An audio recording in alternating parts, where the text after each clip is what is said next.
my dear Norwegian officials and friends. Today, I'm standing in front of you with a cold heart.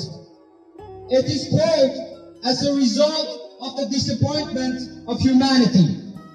As we are all aware, China is committing genocide by detaining them in concentration camps,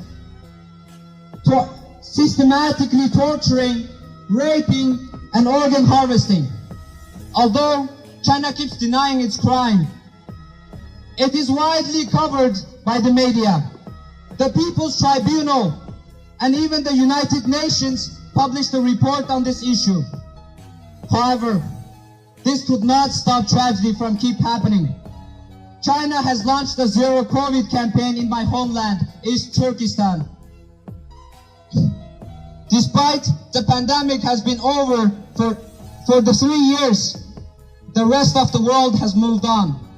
The central government of China ordered the authority in East Turkestan to not only lock people inside their houses, but to weld their doors from outside, with little consideration for natural disasters, sudden illnesses, and emergency situations. The campaign started end of July, and now 1.5 months has passed. There were very little to no food supply, and medical treatment was provided to those people who were locked inside, and thus kids start to be ill. And many have fallen into starvation. Pregnant women wasn't able to go to hospital to give birth, and elders died alone in their houses with no attention given. In just 40 days, this campaign has taken away many lives with horrific methods. Some starved to death, some ill to death, and some took away their own lives because they could not bear the pain anymore. I cried when I heard a teenage girl screaming, begging her mother to come to save her. And she was found dead in her house the next day. And her mother, who knows, maybe died somewhere else in a concentration camp, tortured and raped. Maybe she's the lucky one. At least her body was found before it was rotten. A 2-year-old girl died because of a fever, and her family could not bury her. So they kept her in their fridge, hoping one day they can get out and give her a proper funeral. I don't know how this kind of horrific horror movie scene can happen in real life, in my hometown, in front of my eyes. I don't know how people are still accepting this and continuing their lives. I don't know how China is still getting away with this. I thought in the 21st century, this type of barbaric event would not happen because they have nowhere to hide.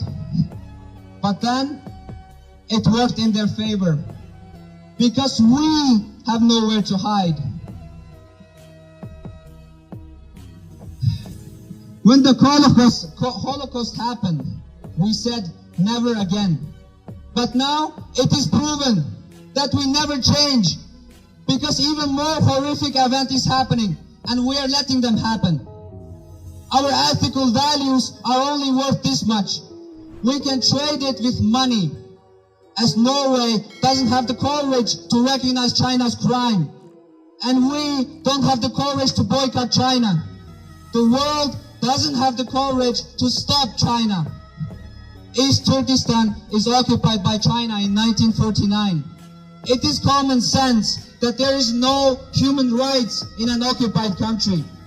There is no human values in an occupied country. And there is no freedom in an occupied country. China's goal is to eliminate as much population as possible and assimilate the rest so that they can claim ownership of my land without any resistance. That being said, the only solution for our people, for Uyghurs, for other Turkic people in East Turkestan is to restore the country. The only way is independence. There are no other ways to solve this tragedy. We demand our freedom. We demand our independence. As Albert Einstein said, the world will not be destroyed by those who do evil, but by those who watch them without doing anything.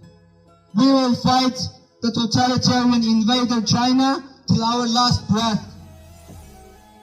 We call upon you to not to be the one who destroys the world, to do all you can to stop China from doing evil, to recognize their crime, to recognize the occupation of East Turkestan and the genocide they have committed.